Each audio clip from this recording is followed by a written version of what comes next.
What's up guys, welcome back to the channel. I have a brand new build for the channel. It's a 2023 Jeep Wagoneer, it's a carbide edition.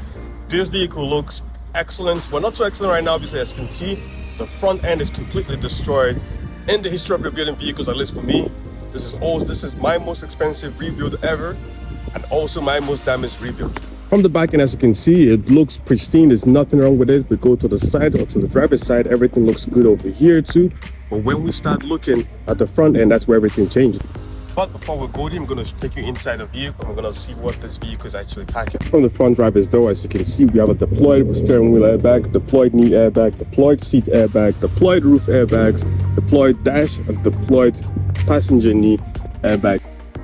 The seat belt is also locked up, not good. The seat belt over there is also locked up. Some considerable damage for sure inside this vehicle. And the front end, as you can see, I've ripped off the whole coolant system because that was severely damaged, and all of that is going to be replaced. The coolant reservoir, the two coolant reservoirs on this vehicle are also damaged. They're leaking coolant.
The frame is badly swayed. Both frame rails are badly swayed, so there's no saving that. So this vehicle is going to need a frame replacement for sure.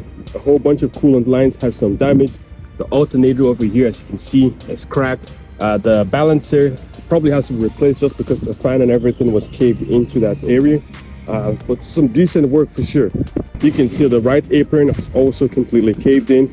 I was able to have this torched out, and we're able to extract all the pieces to get everything cleaned out. This frame rail or apron piece is also destroyed.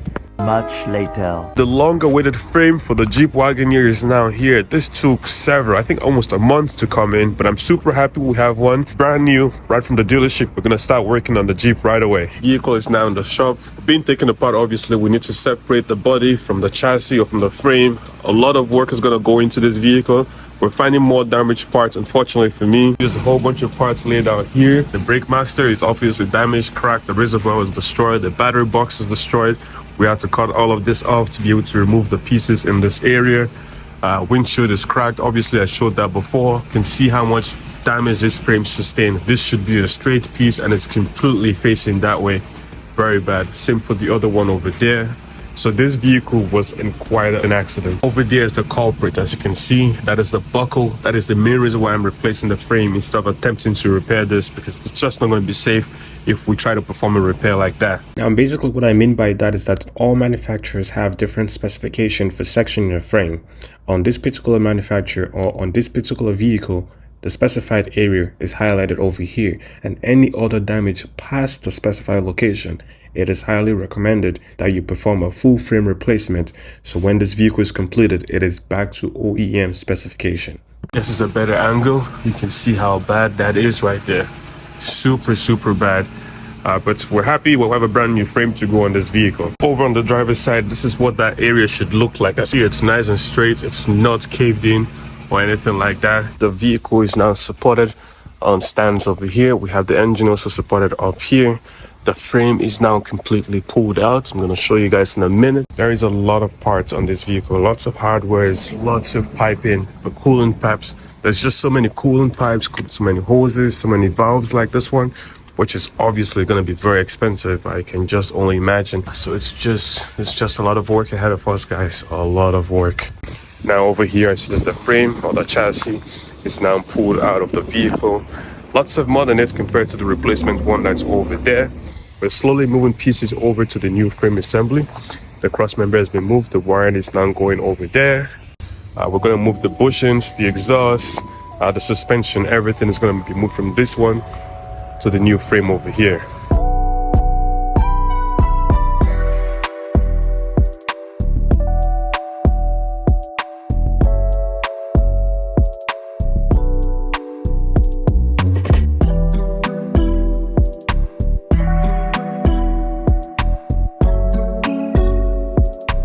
Alright guys, quick update. A lot of the part that was on the original frame is now on the brand new one over there. So there's only a couple more components.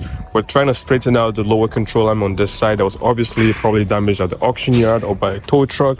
So we're yet to install that piece on that one over there. But as you can see, a lot of work here, guys. A lot of work. Everything is now on the brand new frame. I wish I could wash this while it's this way, but we're gonna get that done later. We're gonna try to clean all of this up for sure. Before it all goes back together. Now the front diff is fully installed. Everything is fully prepped on the frame to go back into the truck. It's looking really good.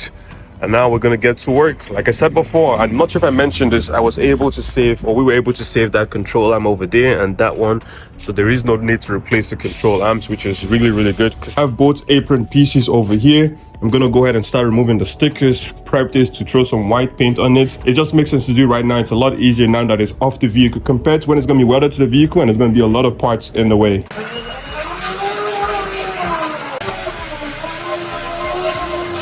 Just unboxed the brand new hood from Mopar, from Chrysler FCA, because there's nothing aftermarket for this vehicle. Fitting the rad supports, the apron pieces extension that I painted at home right over there, and the fenders. We're just test fitting everything right now. It's looking pretty good. All the gaps are lining up exactly as it should be. So that's really good stuff. And this is another view. So lots of big work going on over here. Spot welded, ready to go in. A few moments later. Alrighty guys, as you can see, we now have the Jeep Wagoneer back home in the garage. We have a whole bunch of work ahead of us. All the structural work on this vehicle has been completed, so that's really good. I actually did go ahead and add some yellow tape over to all the places where I know needs to be addressed, things that are broken, things that need to be repaired, so many things. And as you can see, there is a lot of yellow tape. But I think to make things as easy as possible for myself, I'm gonna go ahead and start on the inside of the vehicles. Obviously, like I always say, you never want to toss anything away until you're 100% done with the project, because there's always going to be little things you're going to end up needing. Let me go ahead, bring everything out of the vehicle, and we can get working.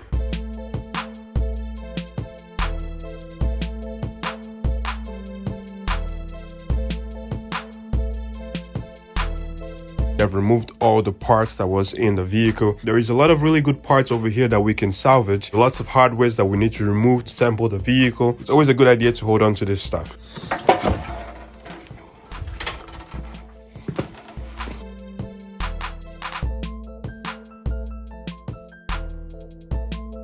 Alrighty guys, it's another day in the garage. I'm still waiting on a whole bunch of parts for the Wagoneer. As you might obviously know, this vehicle is very new to the market. Parts are on back order with insane ETAs, but the dealerships are showing me that the parts have been ordered, parts are coming in. A few parts are in there. I'm just hoping to get as much parts as possible and save myself a couple trips. But the inside of this vehicle is insane. It's so loaded, it's not fun. It has a screen over here, big old screen in the middle. Obviously, like I said, airbags are deployed. Passenger side, the seat belt is also locked up. That seat belt is locked up. Driver wheel airbag is deployed. The knee airbag, and also the dash airbag is deployed. That roof airbag on that side is also deployed, and the seat airbag is also deployed. So if you guys are keeping track, those are 6 airbags, about 6 or 7, 2 seat belts. Those are very expensive parts, guys. They're not cheap by any means necessary. But in the back, we have captain chairs over there. I removed all the parts that was in the back over there. Obviously, this vehicle needs quite a bit of cleaning, But right now, you can see in there's no parts in the vehicle, just a whole lot of work. But replacing airbags, at least for me, it's not terribly difficult. I've done it so many times, so I know what I'm doing. The dash, on the other hand, is always different for every vehicle. And obviously, I've never worked on this vehicle before, so the dash is going to be a bit of a learning process for myself. But right now, over on this side of the vehicle, which is the passenger side, gone down in there, I've secured some of the ground, some of the connection that is obvious to me. I have received the air cleaner bracket. So it is a bracket that the air cleaner actually mounts into. I have received that. I also have some used coolant reservoirs I picked up because the original ones, as you can see, the tabs are broken on the original. So I'm going to go ahead and secure those components that I actually know where they go.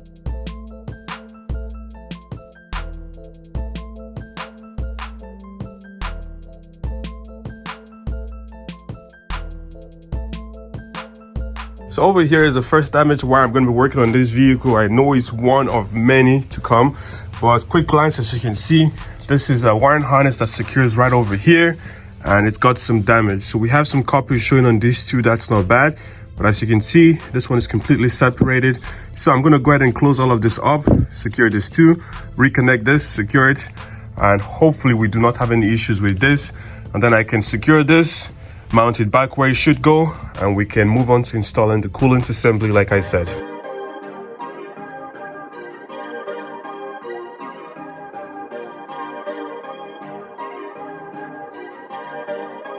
Perfect.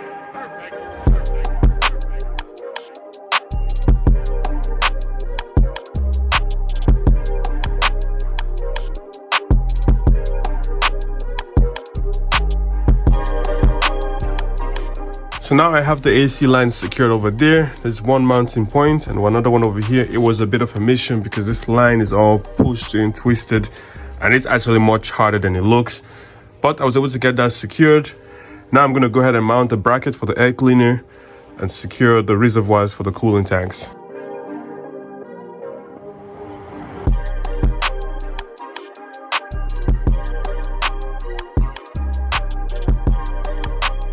So now with the AC line secured and the air cleaner bracket, I'm going to install the coolant reservoirs. This is the first vehicle I've seen to have two coolant reservoirs. I've never seen that before. It's a very intricate system actually. So one coolant reservoir is for the coolant system, and then the smaller one, which is a low pressure one, is for the turbos. So I'm going to get to installing these bad boys on.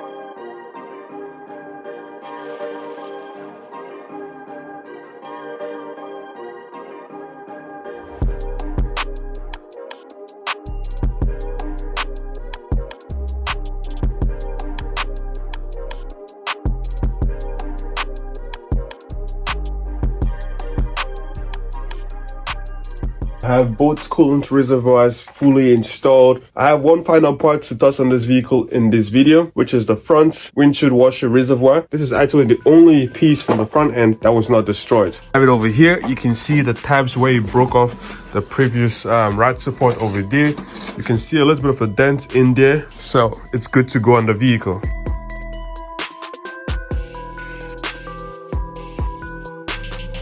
Figure out the wiring is going to be a bit of a battle because, as you can see, like I pointed out, everything that has the yellow tape on this is something that needs to be addressed, and there's a lot of it. My goal is to get this vehicle started up. I know it is crazy to think, but I've spent all this money, all this work getting done on this vehicle, but I've not heard it start up just yet. So my goal is to get that done. I have a lot of things to get done for that to be possible. So without too much talking, I'm going to dive right into it.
Alright guys, quick update on the Jeep. I probably said this already in this video, but this is without a doubt the most complicated vehicle I have ever worked on. There's so many connectors that I'm missing, so I'm not even sure how I'm gonna figure that out just yet. But when we get there, we're gonna cross it. But there's so many damaged pieces, I gotta tell you. You guys watched me struggle to fit this battery box in. It was a pain, but I finally got it in here. I'm super happy about that. The fuse box is fully secured. I'm super happy about that. There's so many grounds. There's one ground over here. This wire has to be run literally underneath, in between the frame over here. Couple grounds over here. 2 more grounds over there.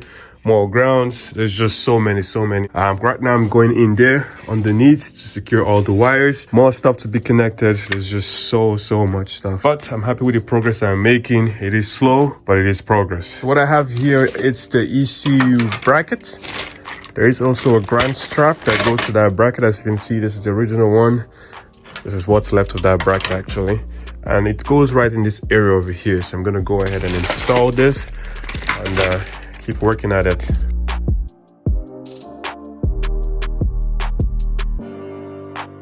Now I'm gonna go ahead and throw in the batteries. This vehicle has 2 batteries. These vehicles tend to kill batteries for some reason, so I decided to go for the top dog. It was really expensive, but it is one of the best ones I could find for this vehicle, so I purchased it. So 2 batteries, like I said. I have the Odyssey Performance and the other auxiliary battery over here. So I'm gonna go ahead and throw it in.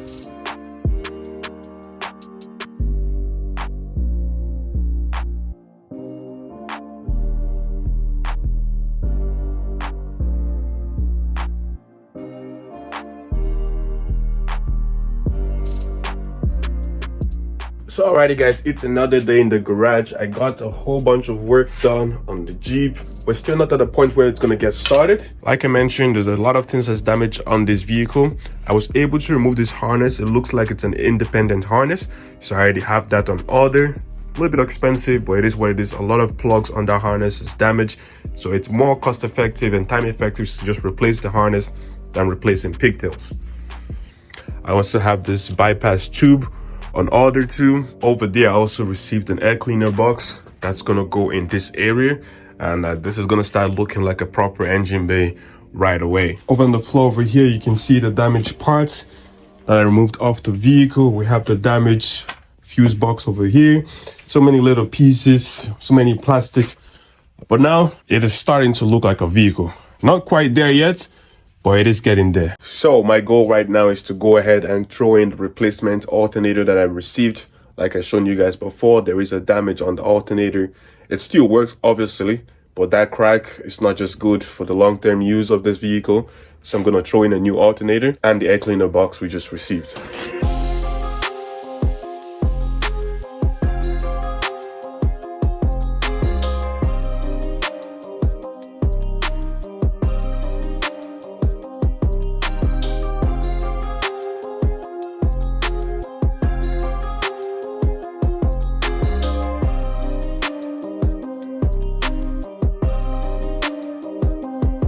I have the damaged alternator over here.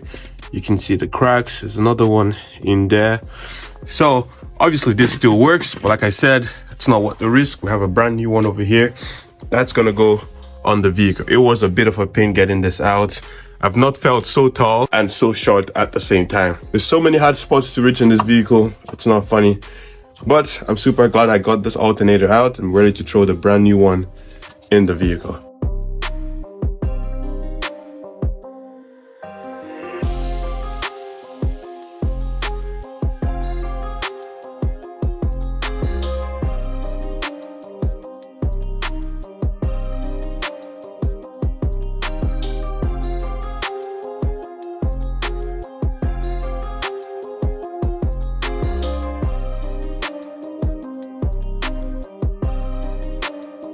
And guys, just like that, the alternator is installed. The belt is back on again. Secured all the wiring.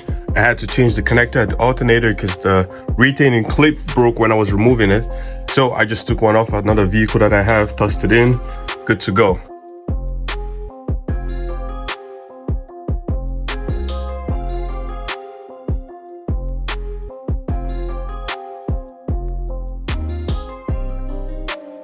Alright guys, so you just watched me perform another wiring repair. I'm trying to make it very brief, very simple, because there's so much stuff that has to be fixed over here. But that wire repair was for the refrigerant, AC refrigerant sensor, pressure sensor. And that's all good now, so I'm super happy about that. Wire is secured. We're ready to install the air cleaner, but before I do that, underneath over here, we have the coolant auxiliary pump. And we have a three-way valve. As you can see, this valve was actually destroyed. That's one of the pipes that goes into the valve. You can see the nozzle over here. If I take this tape off over here, you can see where it actually broke on the valve. So I have a new valve, brand new from the dealership. Let's get it off and get this installed. In here is our brand new valve. And this is what it should look like. Beautiful. So now it's time to install it.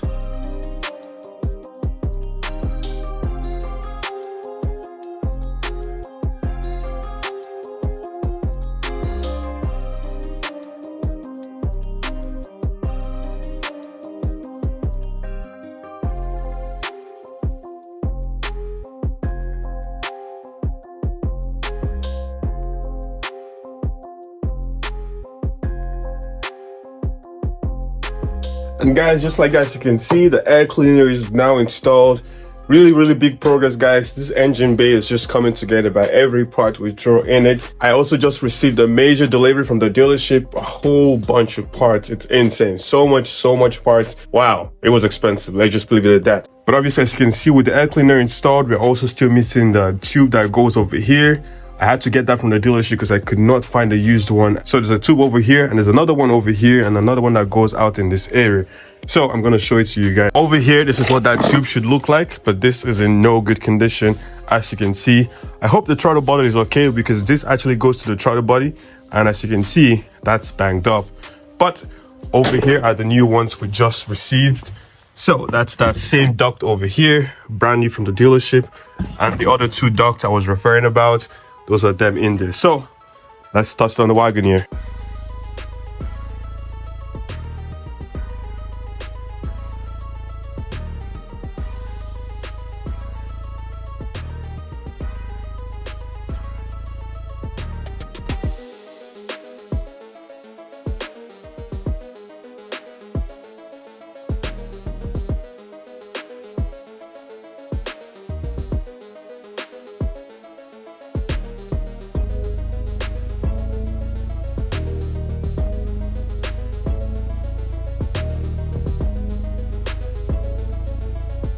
And there we have it, guys. That's all the parts I have to throw for now. I'm still waiting for a boatload of parts, like I already said. A lot of major work has been done on the Jeep, and it's getting there. We still have quite a bit of work, obviously. The whole interior needs to be done. Airbag, seatbelts, like I said. Front end needs a lot of work. Now it's time to throw in the air cleaner box.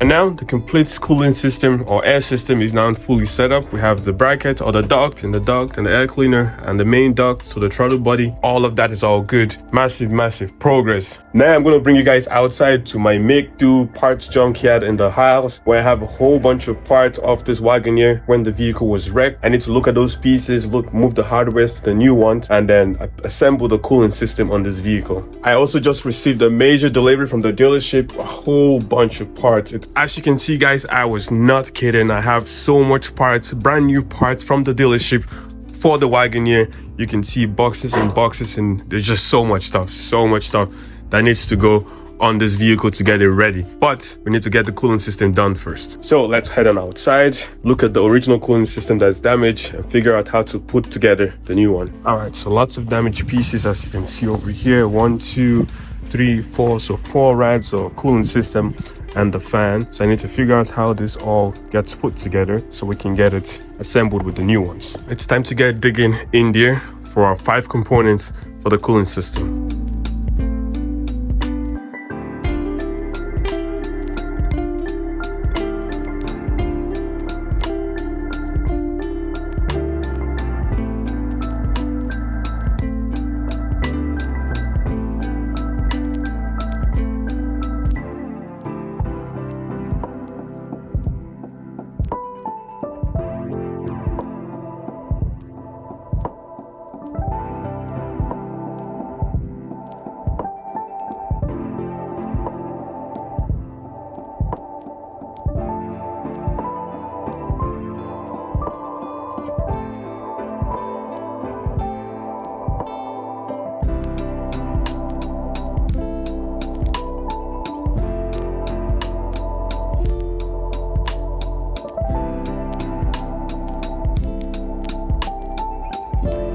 And there we have it, the completely assembled cooling system. That was a mission. So many pieces.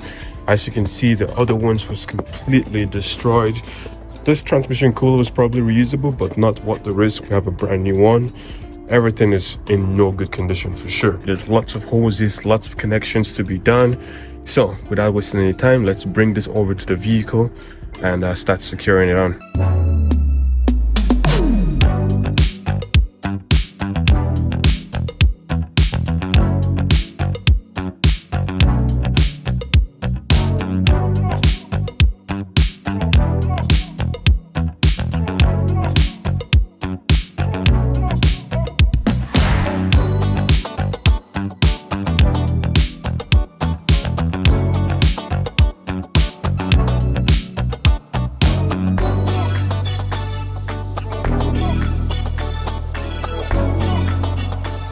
Well guys, you can see it for yourself. Major progress over here. The cooling system is fully installed. All the lines, well, almost all the lines are fully plumbed.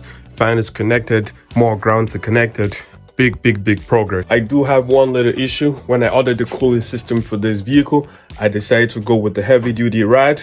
Unfortunately, I thought it was going to be a plug and play rad, but it isn't, and I'm going to show you why. So if we go down in here over by the wheel well, you will see that there is one plug over there that's not connected to anything, and that's because that's the difference. It's what is one on this side and one on the other side.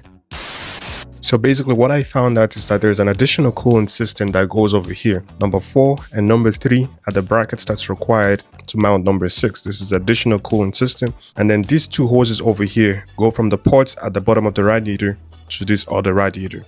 And you have the baffles that direct air to this rad. So I'm going to need to go ahead and order all of these parts to be able to fully utilize this heavy duty cooling system I've ordered. The rad is bigger, and I guess it has an additional hose that goes to something. I'm not sure what it is, which this vehicle does not. So I'm going to need to get plugs for both sides to secure that in place. But other than that, everything went on pretty okay. I would say everything is plumbed, secured. I'm missing one grommet or one insulator that the rad actually sits on. That's been ordered, obviously. It's a little piece. I can throw that in, no problem. Now it's time to tackle a major issue. So over in this box over here are my junk pads. And as you can see, we have the brake fluid reservoir over here. It doesn't belong here. This reservoir belongs over on the ABS pump over there. So now comes the tough part, getting in there, trying to replace the complete ABS pump. What I might do is swap in a new reservoir and a new ABS module. Because like I pointed out already before, the damage doesn't just stop at the reservoir, the module is also cracked. And I'm sure there's brake fluid in there and I don't know the extent of the damage. So I'm going to need to pop that off, install a new one. I believe that's going to need to be programmed, but let's see if we can get this vehicle started. Because obviously to start this vehicle, you need to actuate the brake pedal to push the start button. And if there is no brake fluid or no brake pressure, the vehicle is not going to start. So let's get that going. Now over in this box over here is my replacement ABS pump right in there.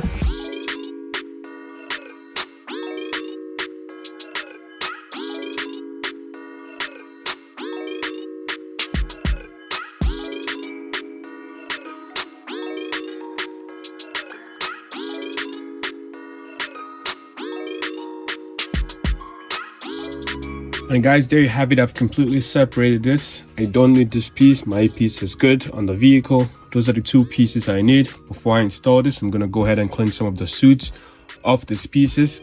And then it's going to be quite difficult installing this because I did not realize that this bottom piece has to come off before you can get that module out of the side. So that's going to be very fun trying to get that done on the vehicle because there's no room to get that done. But let's get to work.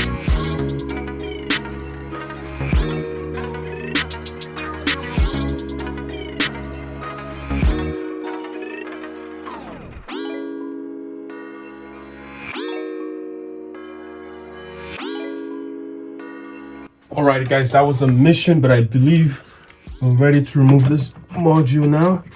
Oh, almost there. Looks like it's getting cut on the heat shields. I think that has to come off too. I'll get that off quickly. And now guys, I have the damaged brake module out. As you can see, nasty crack all across it. It doesn't look like there's any fluid in here, but then again, that's a different compartment in there. So this is a replacement one that's gonna go on the vehicle.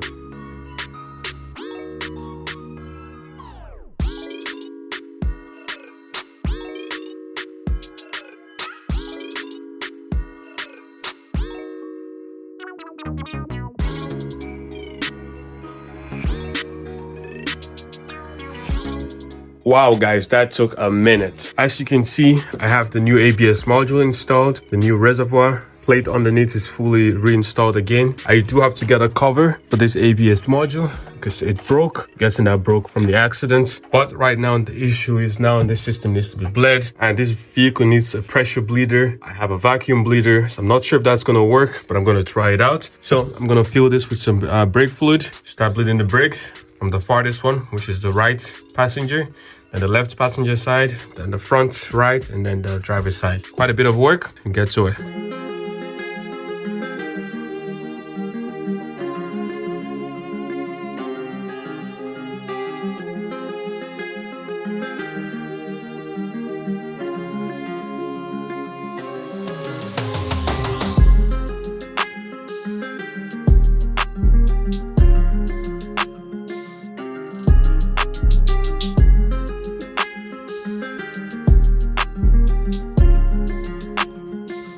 Hey guys, it's the next day here and we have a problem. So as you can see, I was trying to bleed the brakes on this vehicle, and then if I go down over here, I'm going to show you what happened. So this brake line, it made a popping sound and it started leaking, and as you can see, I just called it a night. I had a catch can over here, and that's a lot of brake fluid. So I'm super happy I did that. Brand new brake fluid that's leaking. So I'm going to clean this up a little bit, attempt to figure out why that's leaking, and then hopefully we can bleed the brakes and get this vehicle started. Much later. Okay, it looks like we have power.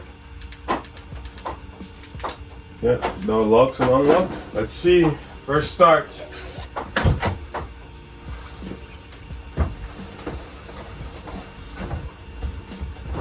So now in the vehicle.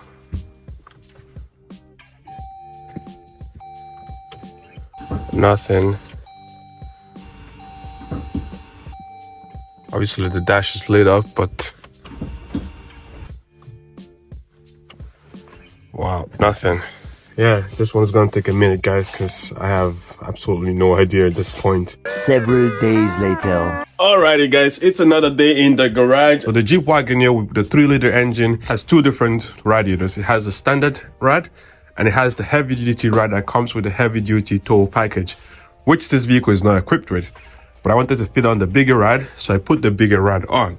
With doing that, I had some outlets that goes to nothing, which I obviously pointed out. We have that one that I just installed the cap on, and a similar one on the other side. Not to backtrack a bit, this rad cost me $60 more than the rad that would originally go in this vehicle. So I decided to order the proper rad, brackets and hoses that will make this a proper cooling system. Meaning, I'm not going to be installing these plugs on the vehicle.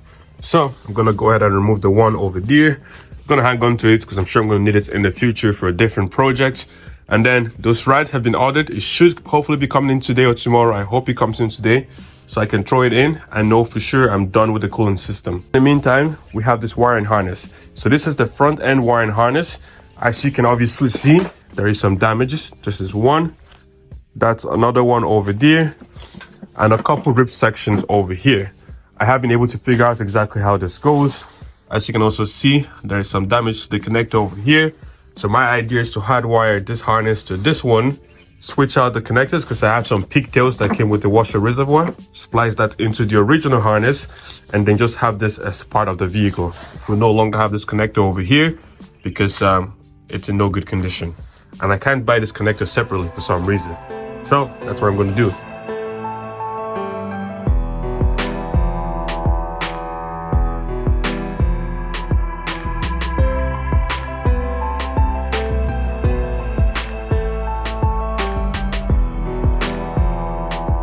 And there you have it, guys. As you can see, I've made all the connection. I've deleted that connector that was damaged. That's it on the floor over here. Second one is here somewhere, but everything is fully secured. I'm gonna go ahead and tape this off, and then I can secure this harness. We still have more splicing to do in here, but this is much easier than this.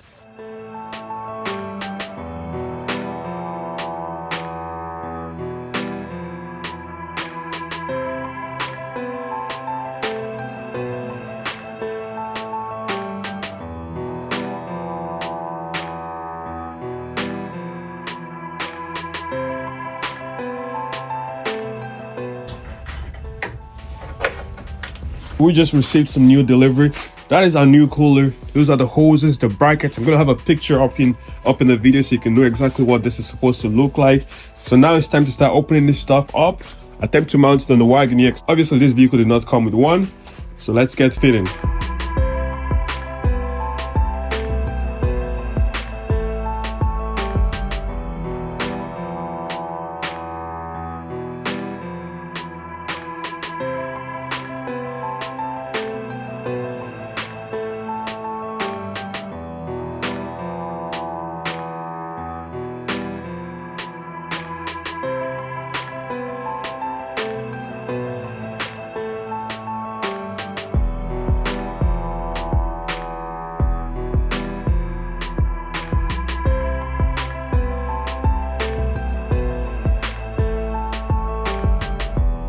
I have the cooler fully installed. It's fully secured now.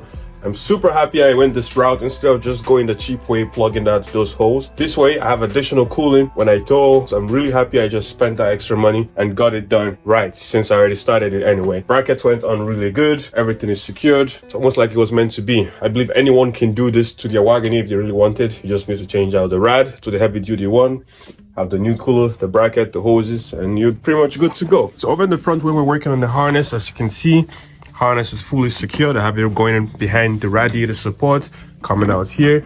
The washer tank or washer reservoir is also fully plugged in. Horn is plugged in. Hood latch is also connected. Now over here is the hood switch. I have a replacement one, brand new. I also picked that up from the dealership. Just gotta disconnect it, plug it in here, and we should be good, except we have one final damaged connector on this harness, and I know exactly what this is for. Now over here in our parts warehouse, in here is our grill shutter. I think I showed this guys before, but this is what it looks like. So it closes, opens based on the vehicle's ECU. The ECU sends those commands. But this is the piece that goes up front over there. As you can see, it's a brand new one from Jeep. So this piece just slaps on over here like so. That connector, like I shown, that goes right in here, is damaged. Unfortunately for me, this is another connector that I cannot get from Jeep or Chrysler, Stellantis, whatever they call themselves, because it's just not on their catalog just yet. But I was playing around. I have quite a bit of vehicles I'm working on, and it occurred to me to look at another vehicle with a similar grill shutter. Now over here is the harness from the parts vehicle, and I found the exact same connector, which is this one. This is the connector for the grill shutter on a 2018 Ford Taurus, and it happens to be the exact same one Jeep Wagoneer. So I'm sure you can already guess what I'm gonna do. I'm gonna cut the connector from this Ford Taurus and splice it into this Jeep Wagoneer. Connector is cut. I've opened up the wires. I'm gonna go ahead and connect everything, secure this harness so we can plug it into the brand new grill shutter. Okay, and there we have it. Harness is fully secured now. Looking beautiful, looking just beautiful. So now let's go ahead and mount up the brand new shutter grill. Install the new switch, since it's right over there. There we have it. Now I'm going to install the new switch. Excellent, just like so. Now installing the shutter grill, or the grill shutter, whatever way you call it. Goes on like so, right over here. And down in here, I'm going to secure the connector harness, and then plug in the actual connector. Now with the grill shutter installed, the ambient air temperature is also installed. Everything is all wired up. I'm going to install these two bolts over here. These are the upper right support bolts. It took a while to come in. One goes over there and one goes over there. As you can see, they're especially long, very unique. So I had to order them in. And the other over here. We are making really good progress on the Jeep. I am super excited. The front end is starting to look like a vehicle right now. It's just amazing. I'm super happy about that. But we are not done. There's still quite a bit of parts to throw on this vehicle. Actually, quite a lot of parts to throw on this vehicle. So I'm gonna go ahead and throw the front bumper or the reinforcement bar for the front end. And then I'm also going to install the air dam. It's a very unique piece. It was very expensive. It's very important to have it on this vehicle. So those two parts are going to go on the front end of the vehicle coming up right now. All right, over here is the air dam I'm talking about. And over here is the front impact bar. So we're going to go ahead and open these boxes up. And there we have it with the box open up. You can see what I'm referring to. It's a big old piece that needs to be plugged in. So let's get that going. So I currently cannot find the proper hardware for this air dam unit. So I'm gonna go ahead and install the reinforcement bar that goes up front. And then I need to look for a proper hardware, and I also need to look for a connector, because the connector looks to be very similar to the connector for the grill shutter. Or if we go over here, yep, that's it, completely ripped off. So that does me no good. So I gotta figure something out for that one. So we have 2 connectors unaccounted for. Big progress. So just 2 out of the many damaged wiring on this vehicle. We're down to just 2.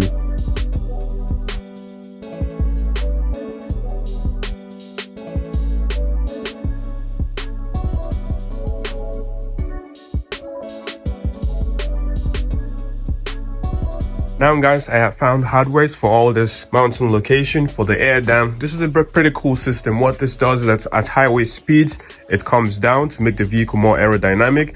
And in the city, it goes back up and tucks in place. Pretty cool system. I don't have the connector like I said just yet. I have all the pigtails. When that comes in, I'm just going to wire it up and connect it. But in the meantime, let's go ahead and secure this all the way down in there.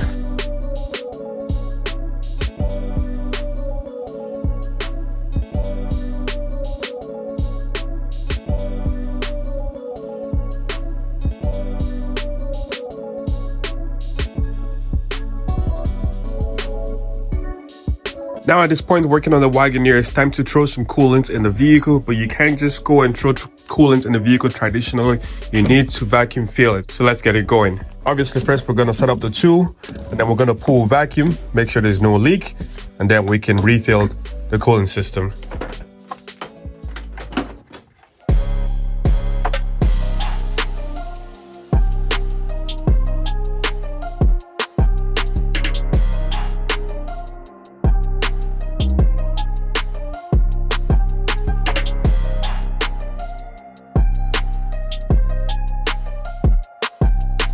All right, so I've allowed this to sit for about 5-6 minutes, and it's still held vacuum. It has not moved a bit, so we have no coolant leaks, which is really good. Obviously, all the coolant system was replaced. Our rad hose was replaced because that one was ripped, and all the coolant reservoir was also replaced. So there is no leaks. I'm super happy about that. Now I'm gonna grab the refill hose. We're gonna put it in the new jug of coolant, connect it up, and watch it vacuum fill. That's good. Then feed the hose into the jug over here, and as soon as we open the valve, we're gonna have coolant going through the system. Just like that. You wanna keep an eye on this because you don't wanna pull air back into the system. That would not be good. There you can see it's filling up the coolant system. This is the best way to get this done for sure. And guys, just like that, the main coolant system is completely vacuum filled. As you can see on the gauge, it's down to 0. We have coolant now just a little bit below the max full line, so I can just top that off. Now I'm gonna go ahead and repeat the same thing on the secondary coolant tank, which this is basically for just cooling the turbos. So we don't need to run up to 20. I think just 10 is gonna be good enough, and we can check for vacuum, make sure there's no leak, and fill it up. And now guys, as you can see, I have both cooling system now completely refilled. You can obviously hear the coolant pump currently going in the background. That is going to bleed the low pressure coolant tank. So that's all good.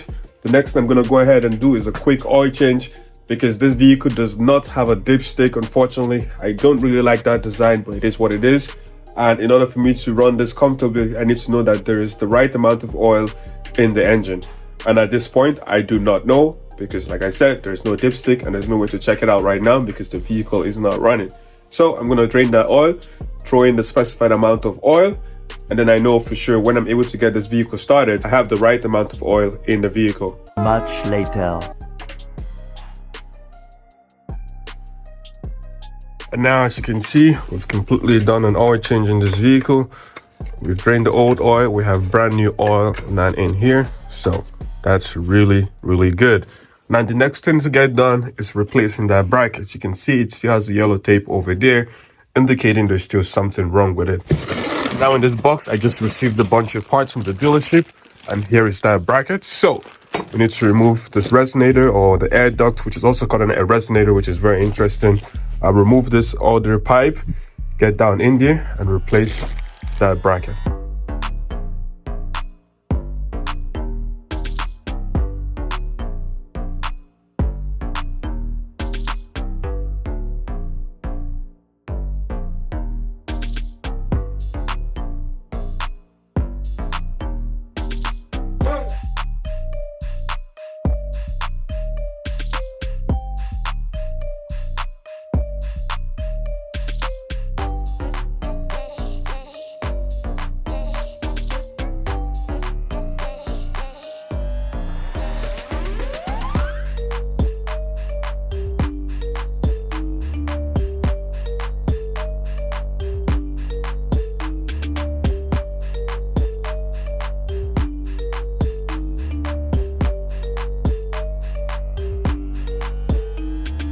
Alright guys, over here as you can see, we have done the wiring repair for the air dam, which is this bumper thing that, like I said, goes down and up based on the vehicle's speed.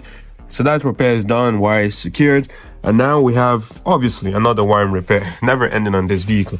So this connector actually goes to the front bumper harness, which is very interesting because it connects over here. And if we go over to this side, on the right side, as you can see, it connects. We have the harness, and it also has another connection that goes to the left side of the vehicle. Bunch of things needs to be plugged in, but if I bring that harness over here, you can see that's where it should also connect onto the vehicle. So over here I have the harness and I've opened up the connector. So the connector goes on both sides, one over here, one over there like I mentioned, and I've opened up the connector that goes on the driver's side, and there is 7 wires. I've looked at it and the wires are pretty much the same color as the ones over here, so I'm guessing they go to each other. So black would go to black, white would go to white, etc. So my goal is to hardwire it because obviously I do not have a connector that's going to go here. The dealership cannot help me with that, so I'm going to hardwire it. The only disadvantage is that when you pull the bumper, instead of having a connector to disconnect over here, you're going to need to disconnect all the sensors and fog lamps and remove the bumper separately. That's the only disadvantage, and then the wire stays with the vehicle. So not terribly bad. I think it's the best way to go and just have this all secured. So I'm going to go ahead and hardwire this. I'm not going to film it because you guys have for sure seen me do enough wiring repairs on this vehicle. I'm already sick of it if you ask me. So I'm going to get that done, cut you guys back in and show you what it looks like. Now, as you can see, I've done all the wiring repair. If the camera is going to focus. There we go. Everything is soldered. It's completely sealed. Now I'm going to go ahead and tape everything up, secure this wiring harness, and we should be good. Earlier in the video, I left off trying to get this vehicle started. Obviously, as you guys can tell, I was not able to do that. It won't even crank over, nothing. I have received a expensive diagnostic tool, so hopefully get that figured out. Now, this tool came highly rated to me. I have been trying it out already, and I'm hoping it can help us solve the issue I'm having. But first, let's go get a whole bunch of work done first before I start plugging this in and start figuring that out. And in this box, I just received the pigtail for the air dam for this vehicle. If you recall, like I said, we have only 2 more damaged connectors on this vehicle, and one goes to that air dam, which is right over there. So an air dam is a device that most manufacturers install on the vehicles that activates at certain speeds. It drops down and it helps improve fuel economy by making the vehicle more aerodynamic. In here is a pigtail I found on eBay because even the dealer could not tell me what pigtail goes to this vehicle. So took a picture, started scanning, looking at the picture, I found something that resembles it, and I tested it out, and it's the perfect fit. So let's go ahead and wire this up.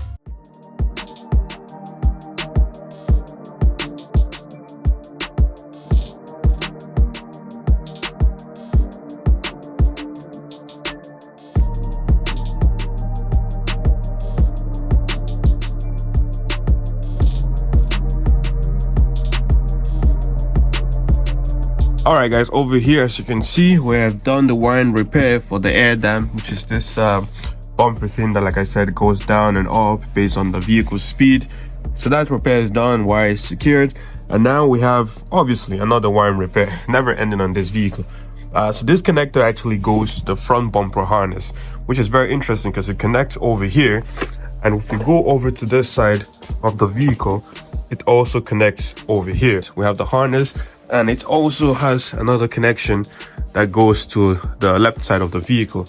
Bunch of things needs to be plugged in, but if I bring that harness over here, you can see that's where it should also connect onto the vehicle. In this box this is the headlight, and that's the fog lamp. So I'm gonna assemble these pieces, have it turn on this vehicle, even though the vehicle doesn't start just yet. But I'm just doing this vehicle because I've made the decision that this vehicle is gonna go to the dealership. I only have a couple days to get this ready. I'm gonna throw as much parts as possible on the vehicle. Hopefully they can diagnose it and figure out why it's a no start, no crank. I've spent enough time trying to figure it out. I'm unable to do so. This vehicle is just too new. The computer I purchased to hopefully get that done could not do anything for me. Sometimes that's just the way it is. You do not have the tools that's needed to get something done, and you gotta accept that and stop wasting time. So I'm gonna figure out this headlights. The headlights are gonna be secured permanently. The fog lights is just for testing purposes because obviously I did lots of wiring work on this vehicle. So the fog lights is for sure gonna come off. The headlight will stay mounted on the vehicle when it goes to the dealership. It is pretty cool the way they package this. Super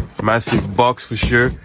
and the headlight actually just floats in between both of this plastic. We have the top piece off, and you can see the headlight just floats in there. So let's get that out and install the module. So now I have the headlights out. In this box is the brand new module.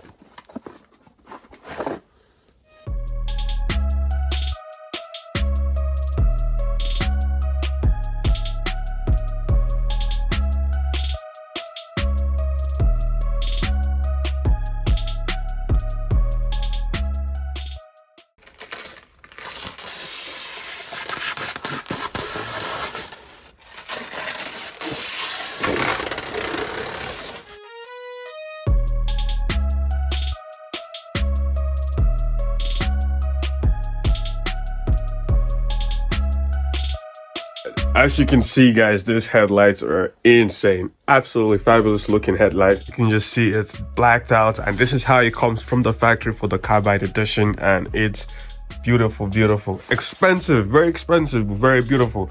I almost want to say it's worth it, but nothing is worth how much they're charging for these headlights. So now I'm working on the inside of the Wagoneer. As you can see, I've taken apart the seat belt assembly or seat belt cover over here. I have the top section removed already. I'm gonna go ahead and remove the lowest section, and then I can throw in the replacement seat belt for the passenger side. Still gonna do it on the driver's side. It's a bit of a squeeze over there because there's just no room. And I gotta replace that roof airbag, the driver wheel airbag, both front knee airbags for driver and passenger, and the seat airbag over there. So lots of airbags to go on. The dash airbag would go on much later because I'm still trying to get a dash. The dash is so expensive, so I'm trying to look for a used one, but no luck finding one, and it's over $2,000 for a new one from the dealership. So I'm holding on to that for right now to see if I can come up with something else.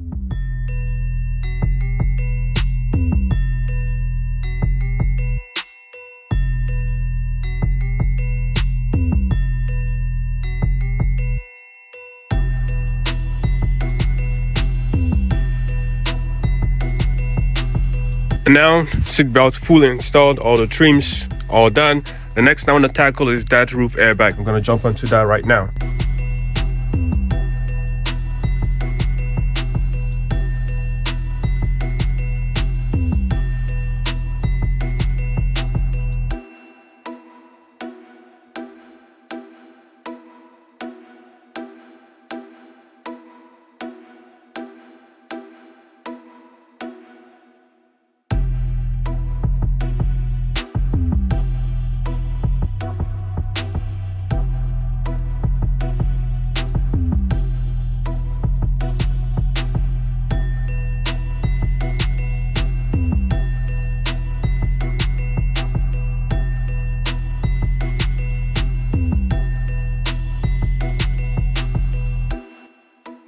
And guys, now as you can see, roof airbag is replaced. I've replaced the driver's seat belt, same as the passenger seat belt. Now I'm working on popping that back panel off the driver's seat so I can replace the driver's seat airbag because that was also deployed. Then I'm going to move on to the steering wheel airbag, knee airbag, and the other knee airbag. So let's keep pushing.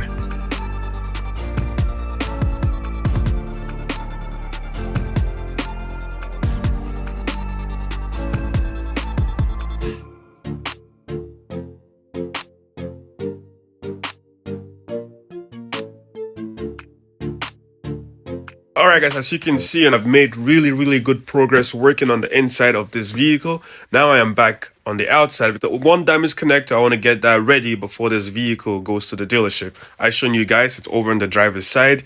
The connector is completely destroyed. The wires are just loose. Like I said, that harness goes to the front bumper wiring harness. So all the sensors, fog lamp, all that fancy stuff that goes up front. More bad news, guys. So unfortunately, I did that wiring repair like I shown you guys. I hooked up the battery, trying to test everything at the front end of the vehicle. Nothing works. Not the fog lamp, none of the sensors, none of that stuff. Then I did some more digging, and I'm going to show you what I found. You ready for this? Voila. More damaged wiring. So I opened up the harness. As you can see, I cut out a big chunk, and all of this is destroyed. So it means more splicing, more dicing. I don't know if I have enough wire. I might need to connect more wiring, but a lot of damaged wiring, unfortunately.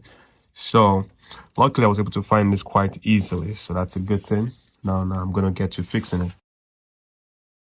And so many minutes later, as you can see, I have completely connected all this wiring. Everything is sealed. I really like using this heat shrink because it has solder in the middle and it actually melts and completely secures everything. So everything is looking good. Now I'm just gonna tape this harness, secure it in place, and we can see if the fog lamps and all the sensors will work up front now. Much later. Real quickly, big thanks to my buddies who came out to help me push this massive behemoth out of the garage. Big thanks, guys. It's another day. It's currently about 6:45 in the morning. I'm just waiting for my tow truck guy to pull up so we can load the Wagoneer and take it to the dealership to hopefully have this vehicle's ECU programmed, because I believe that's the only reason why it's not starting.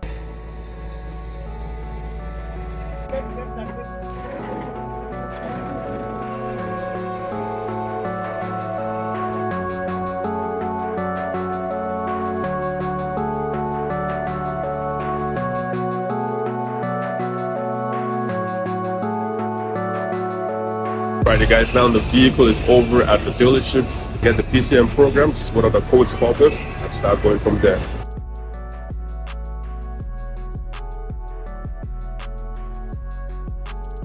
Gents over here have the brand new PCM installed. The connectors, don't worry about that. I need to find connector housings, but that's gonna be later. Now they're gonna go ahead and program it. The PCM is being flashed, so it's gonna take a couple of minutes, but big progress. The vehicle just lit up already right there, and as soon as this flash is done, see what else pops up. So now everything is flashed. We're gonna see if this vehicle actually starts. Fingers crossed, it starts right up. Much later. Well guys, we finally got the Wagoneer back from the dealership, and I have some good news and some bad news. Good news, the vehicle now starts. The bad news is that there's a bunch of other codes and I still need to figure out, and unfortunately I was not there to record the first start video. You guys will still be getting the first start video on the channel by me at home here, but we have a whole lot of work ahead of us before we can get to that. My first goal for today is to get this body panel taken off the vehicle so I can send it to go get painted while we continue doing some work at home over here. So the hood has to come off, the fenders have to come off. I have bumpers upper and lower and the skid plates all in the trailer that needs to be removed. So I'm gonna get all these parts taken off, load it in the trailer, and we can go drop it off to get painted.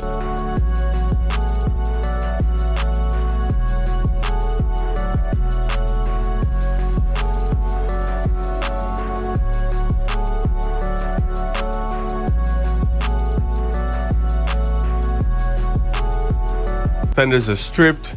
I have the trims over here. This is gonna get painted too. I want this paint job to be as good as possible, so I'm separating everything so they don't tape nothing up and actually get proper coverage. But now it's time to pull the hood off, which is gonna be quite a pain because it's just me, as always. It's a massive hood. It's not necessarily heavy, it's just awkward to move around. So I'm gonna get that going.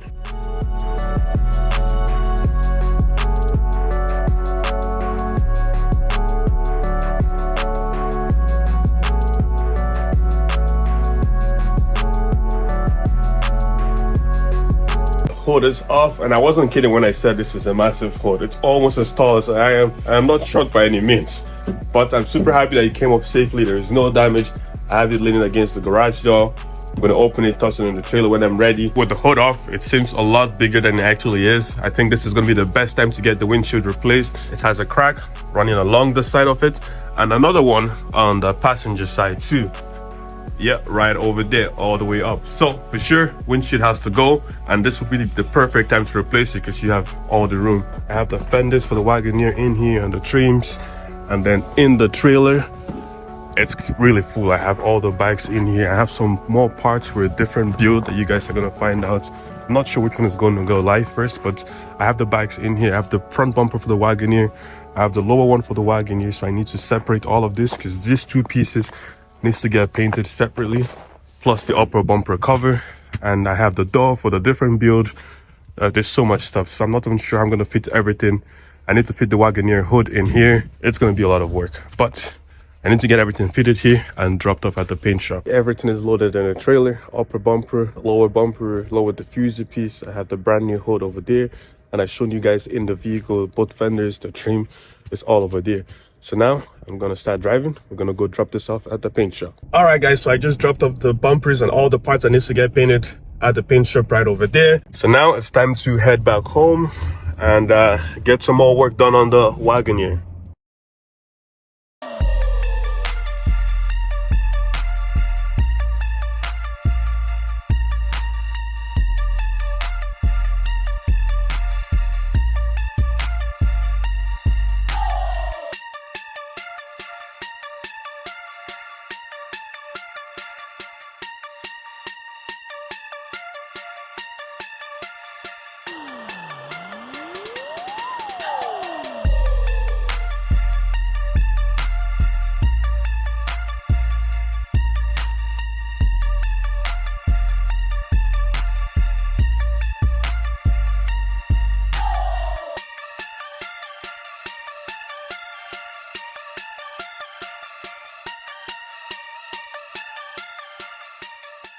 All right, guys, and there we have it. We have a brand new windshield on the Wagoneer. I'm super happy. It looks much better. Now I can go ahead and install the cowl, all the trim pieces, the wiper blades, all of that fancy stuff. And over here, I have the original cowl that came with the vehicle and the used replacement I picked up, because as you can see, that one is cracked over there.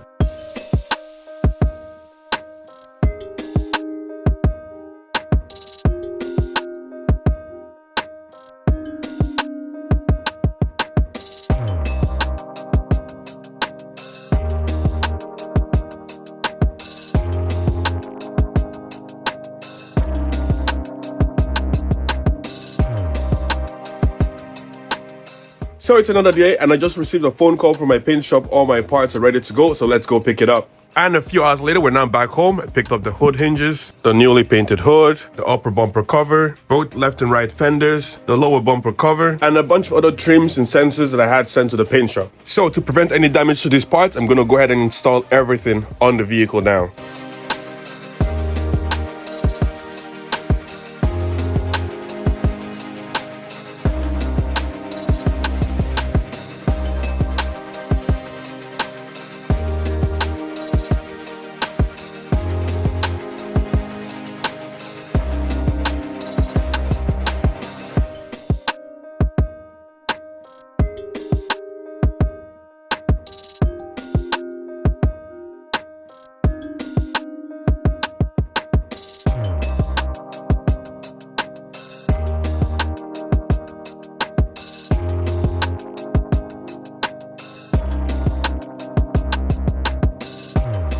And guys, just like that, as you can see, I have the fender installed, the hood installed, hood hinges, and the fender trim over there. It's a really big progress. I haven't fine-tuned the gaps just yet between the hood, fender, and the bumper, because I still need to assemble the bumper and the grille and all that stuff and throw it on and be able to completely fine-tune it 100%. And that's going to be a mission, because this bumper is by far the most expensive, the most complicated. It has the most parts on it. Just the bumper itself is over 20 different pieces that needs to go together to assemble it. The upper grille is another 7 to 8 pieces. I'm going to have some pictures up here. So there's a lot of part that needs to go, that needs to come together to make this a complete bumper assembly, to say the least. So without much more talking, I'm going to get to it. I have lots of parts in the vehicle, lots of parts in the garage. So let's get back to work.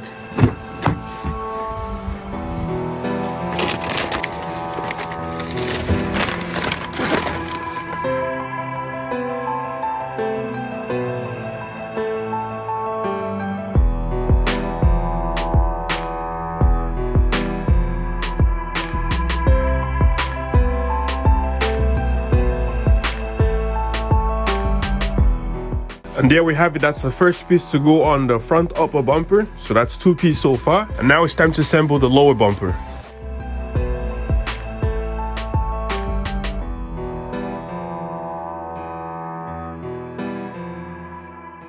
And with this lower piece installed, we have 1, 2, and 3 to go on. And these 3 pieces go in here. 1, 2, 3. So let's get them installed.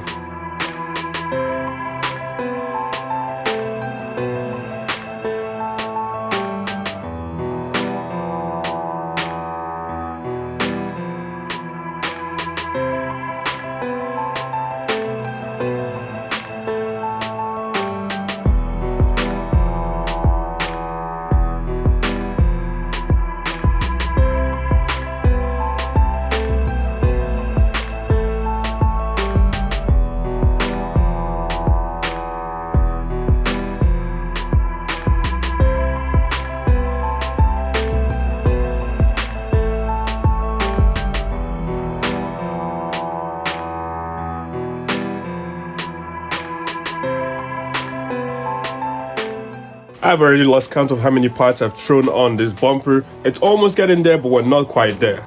And we are not even done on the lowest section just yet. I know you're thinking, what else can possibly go down there? Well, there's still some more stuff to go there. And that brings us to the next couple parts we have from Mopar. We have one over there and we have one over here. And if I open this up, yep, that's what goes in the lowest section of this bumper. More grills. So that's gonna go over here and somewhere along over here too. So quite a bit of a puzzle. Like I said, this is one of the most craziest bumpers I've put together. There's just so many pieces. But I'm gonna go ahead and toss this one on, open this one, and toss this one on too.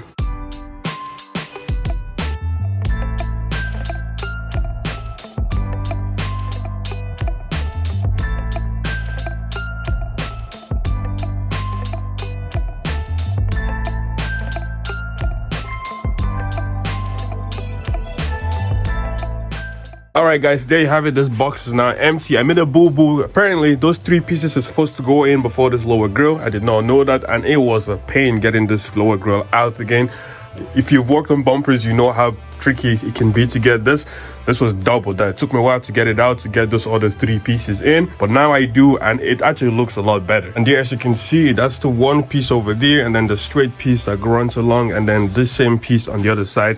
Could they have designed it better to be much easier? For sure, but they want you to purchase 1, 2, 3, 4 pieces just for this area of the lower grille, which is, there's absolutely no need for that whatsoever, but that's the way they do it. So if I'm keeping count right, so we have 4 pieces, 1, 2, 3, and 4. We have the bumper itself 5. We have this piece 6, lower bumper 7, this piece 8, and then the air dam 9. So 9 pieces just here so far. Obviously that's not including this 1, 2, 3 pieces. Let's make that 1 piece. So we have 10 pieces so far in this lower section, which is absolutely crazy to me. So now it's time to install our bumper sensors. There's 6 of them that go in this bumper, and they have to go in a specific orientation. So I can't mess this up because it's going to be a pain to get the sensors out. The bumper sensors are also painted already. So as you can see, we have the black ones over here and the white ones over here. So let's get this installed.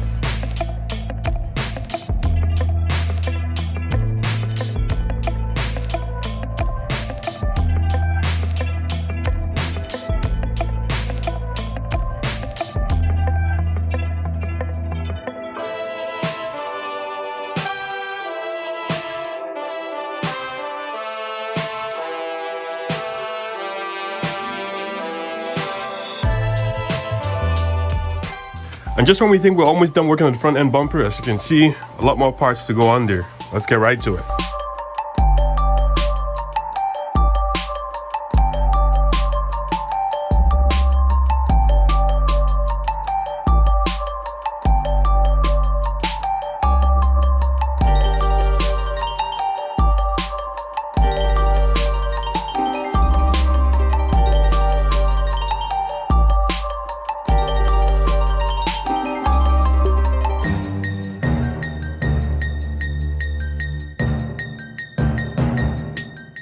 Alright, now as you can see, making really good progress. You would think that this upper grille is now done, except this piece in the middle.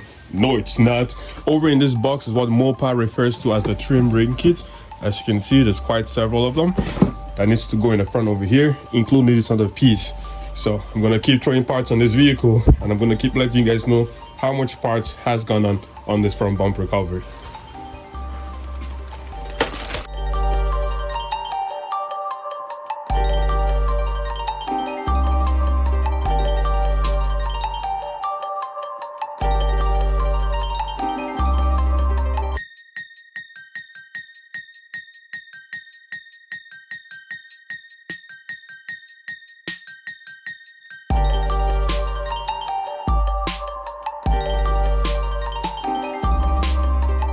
And guys, just like that, as you can see, this is starting to look like a vehicle. I'm super happy, even though this took me forever because there's so many pieces, and I did not want to repeat the same thing I did on the bumper, having to remove the grille. So I was double checking, triple checking, and now I'm satisfied with everything. There's one more piece that should go up over here, the trim piece. That piece is currently in this box, but I'm not going to be installing right now because I need to replace this washer reservoir.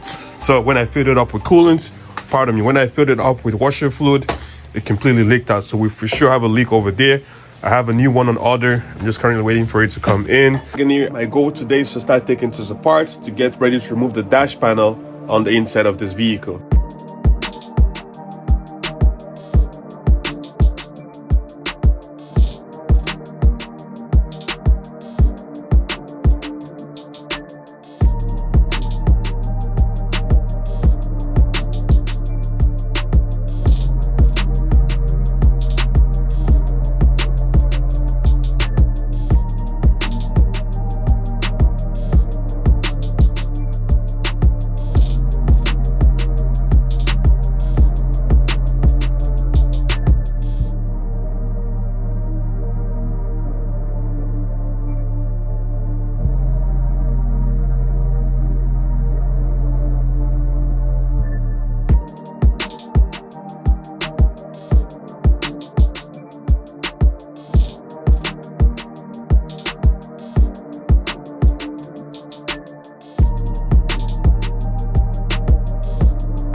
Alright guys, as you can see, I'm making really good progress.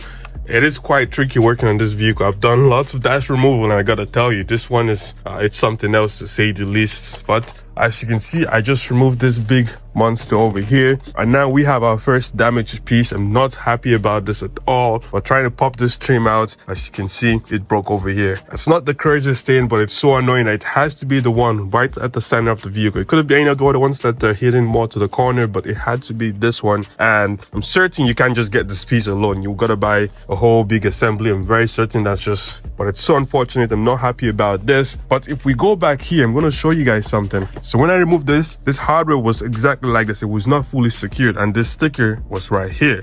I'm trying to figure out what that means. All the other ones is fully secured, like all of them, but this one was only exactly the way it is. I haven't touched it and there's a sticker that says defect. Any ideas, any guesses, drop your comment, let me know, but I've never seen this before. Obviously I'm gonna go ahead and secure this properly before I throw it back in.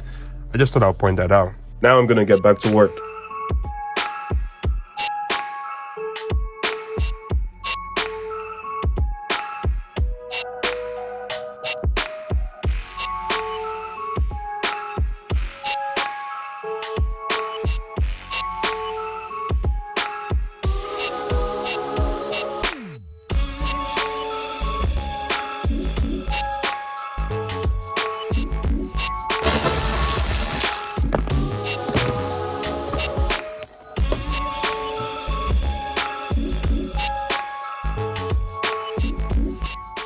And I'm still making some progress working on the Wagoneer. As you can see, I just removed the center console. I have it flipped right over there. That is the bottom of it. That would be facing the floor on the vehicle. So I just pretty much lifted it from the front and just tossed it over. Well, I didn't toss it over, but I'm just leaning it over there. So you can see this little space over here. This is where the hybrid battery on the 5.7 liter V8 would usually be. It's called the e-torque motor. And they just have this good old foam piece thing over here. And there's nothing here. So I wonder what you can use the space for. Obviously it's under the console, so it's not going to be accessible, but pretty interesting that they just put this in here and nothing else. But we're making progress. I believe we're very close to having this dash out now. It's been a pain. It's a few more things to get done, but we're getting there for sure.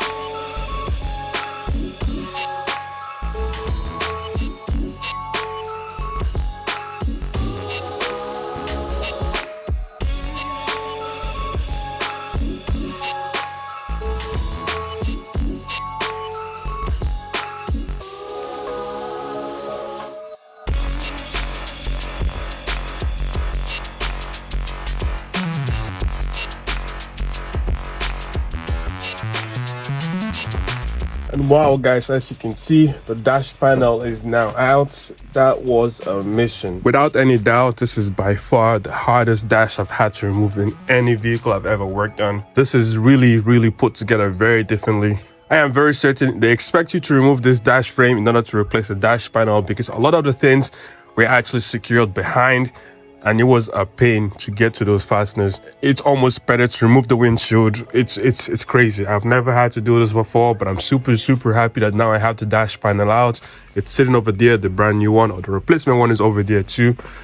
Wow, that was a mission. You have the deployed dash over here, deployed knee airbag, deployed driver wheel airbag. The dash airbag is still in there, but in here I have my replacement dash airbag, so that's not been deployed. I also have the replacement driver wheel airbag, and the driver knee airbag is over here. And I picked up a brand new passenger side knee airbag because it was a lot better pricing compared to getting the used one. So now I'm gonna get back to work, completely putting the whole interior back together as quick as possible.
As you can see, the passenger side is almost buttoned up. There are two things I have to throw on this side to be done, which is the brand new airbag that goes over there and this AP latrine piece over here. So now I'm gonna get that done, and then we can move over to the driver's side and start putting things back together over there.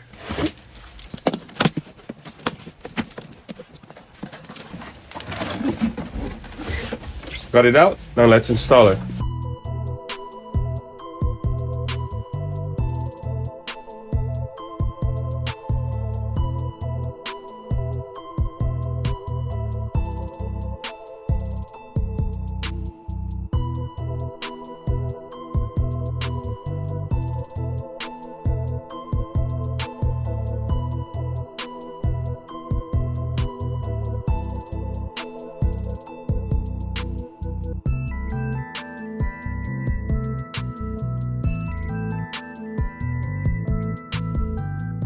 Look at that, guys. Massive transformation. The dash is fully installed. Pretty much all the whole components on the inside is all done except these two pieces. And I'm not gonna waste any more time. I'm just gonna throw them on right away because I'm super ready to be done on the inside of this vehicle.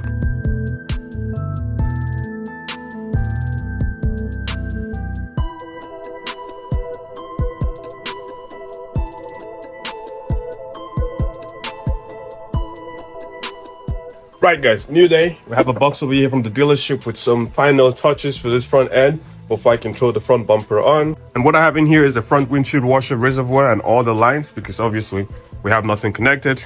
And it was all ripped and I did not want to bother having to chase leaks and whatever. So I purchased all brand new lines. Let's get it on. First, the grill has to come off again.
And guys, now with the washer system installed, let's go ahead and install the grille and the bumper. But first, we need to connect all the sensors.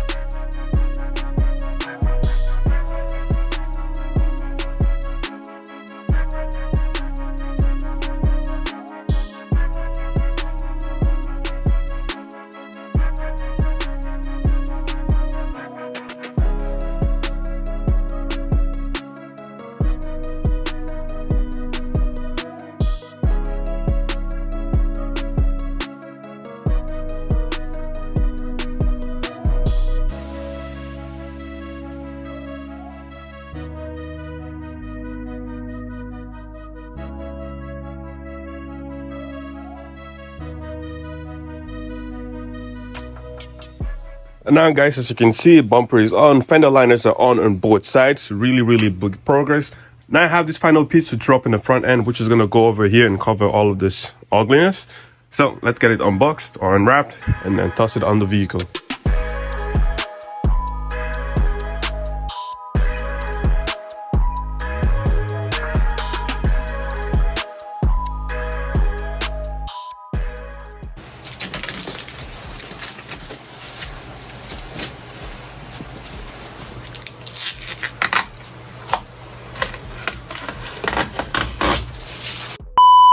Oh guys, trying to line up the hood, I made a boo-boo, had my ratchet over here and it dropped, and look at that.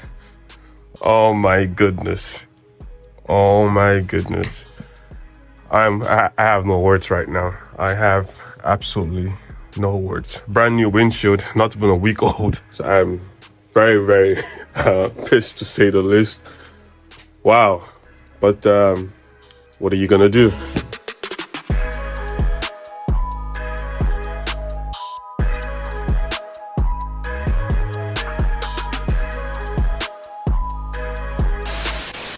I just picked up 4 brand new tires for the Jeep Wagoneer because the originals were no good.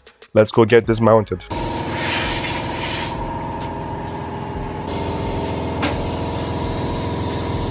Alright, so I just came back and I had 2 of the brand new tires fitted. Guys, it's another day in the garage. I have the Wagoneer facing in now. It's crazy you guys have not seen this vehicle start, but the first start is going to be towards the end of the video when we do a proper test ride. I did take this for a spin. It is winter out right now, and the brand new tires we threw on, even though they're snow rated, are absolutely no good. So thanks to good old Facebook Marketplace, I was able to find the used set of a Dodge Ram, which exactly has the same bolt pattern and hub size as this one. So I picked it up. Let's throw it on the vehicle. And as you can see, I have 1, 2, and if we go over to this side, we have 1 more over here and another over there. Let's get cranking.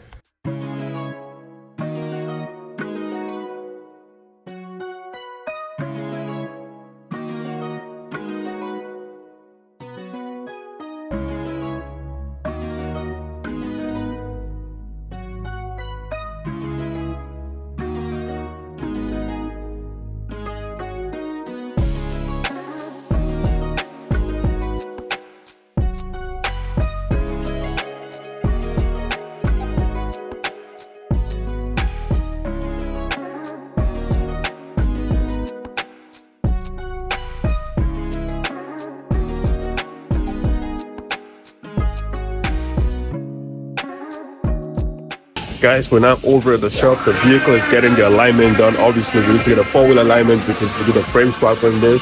We're going to get that done. We'll get the city safety inspection done, and we are going to be 100% done, or almost done on this rebuild. So now we're going to go ahead and adjust the camber and the toe. Okay, we have quite a bit in the green right now. There's 2 more to get in the green. And it's a tight squeeze under there, but we're making some really good progress. I like green a lot better than red. We're done with the rear. We're working on the front, set the level on both sides. Now we're going to see what is up and what needs to be adjusted over here.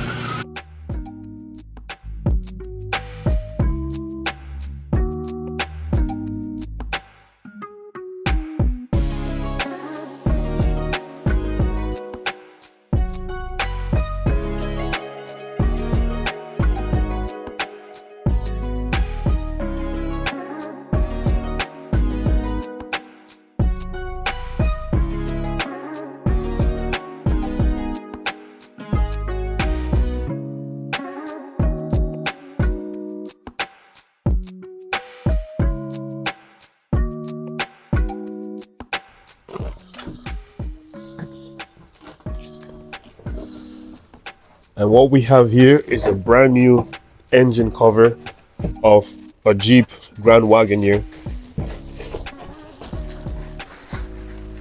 Yeah, look at that beauty.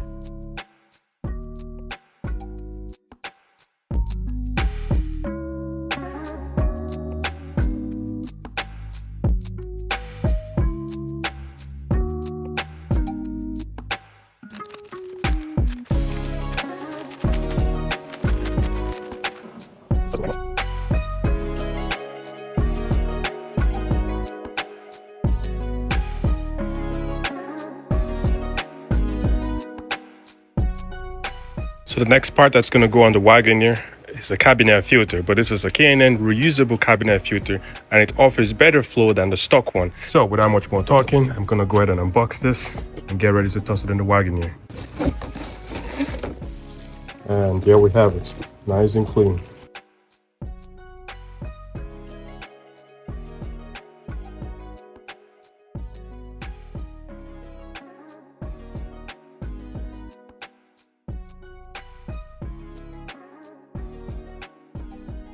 And just like that, the cover goes back on, and that's looking good. Look at all that junk in there. It's completely filled everywhere. So this definitely had to be replaced like at least 20,000 kilometers ago. I'm glad I got this replaced right now because, oh, no good.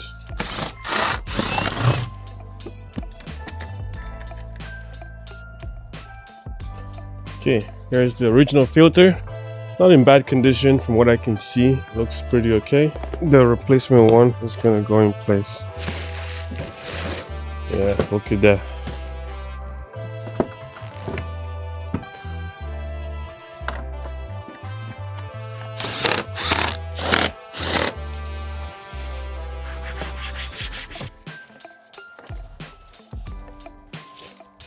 And big thanks to Facebook Marketplace, I was able to score on this 24-inch wheels that came off a Chevy Escalade. We're gonna go get it powder coated, throw some brand new rubbers on it, and the Wagoneer is gonna be looking a lot better. And one final part that's gonna go on the Wagoneer is an oil catch can. Some of you guys might know the benefits of this, some of you guys might not. I like to throw this on all my vehicles, especially forced induction vehicles. It is very, very important, so we're not gonna waste any time. Let's throw this on. I went ahead and connected the two hoses to the PCV and the intake manifold to catch all the byproducts, and now I'm securing the mounts, confirming that everything is fitted properly, and we're good to go. And there we have it. The two hoses are plumbed and connected. I have made a temporary bracket right now to secure this. Obviously it's a bit longer than it needs to be, so that's going to be taken care of later. But now the engine cover is ready to go back on, and we're done on this vehicle. Come give me a hug, you getting rough. You can find me in the club. Bottle full of bug, mama, I got what you need. If you need to fill a bar, I'm in the having sex, I ain't in the making love. So come give me a hug, you getting rough. And now we're about to head out on a 5,000 kilometer round trip on the brand new Wagoneer we just put together. No talking, just enjoy this video clips.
Yeah. Hey, what is up? Living off the edge like a barber lining up. Just another day and another dollar, bruh. I'm dialing in, just count it up. Another win, can't get enough. Watch me pivot in a clay for my love. Pisces, I live in a lake and I love it. Golden, yeah, I got the swing with the club. Hole in one. Where I'm at, you need some drive, get a license. Or you get caught up downtown way too enticing. Okay, so let's go ahead and start it up for you guys for the very first time. And drive. So it runs, it sounds good. We do have a check engine light that needs to be addressed. I am pretty certain I know what that is. Failed sensor, but nothing crazy. Vehicle starts, it drives, which is, and it's powerful. It's for a big SUV. When it launches, you don't even expect it, and it just hauls.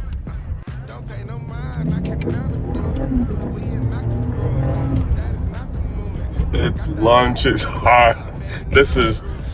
It's a fun 6,000 pound SUV, that's for sure.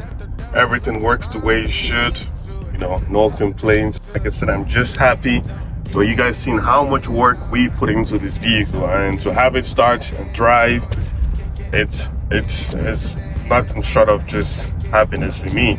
Again, little check engine light, but I know what that is for. I have the sensor on order. When it comes in, plug it in, and that should be good. We have another light from the front radiator that needs to be calibrated because I put a new one in there, and that's pretty much it. I step on it and she hauls. I mean, as much as a 6,000 pound SUV would, but all in all, I'm super happy. That's a powerful launch.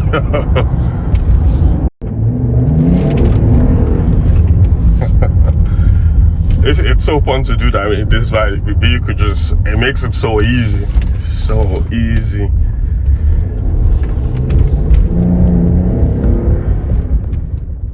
Guys, that is all for the Jeep Wagoneer rebuild. As you guys can tell, a lot of work has gone into this vehicle to get it to where it currently is.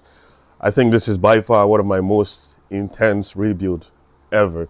And the videos do not really do it justice, because obviously I gotta keep it short, I gotta keep it interesting and all that stuff. But so much work went into rebuilding this vehicle. And I'm just super happy that it starts up, it drives. Like I said, we just took a phenomenal trip with that vehicle, over 5,000 kilometers, and not a single hiccup, well, except the check engine light, which I obviously addressed, or I'm going to be addressing right away.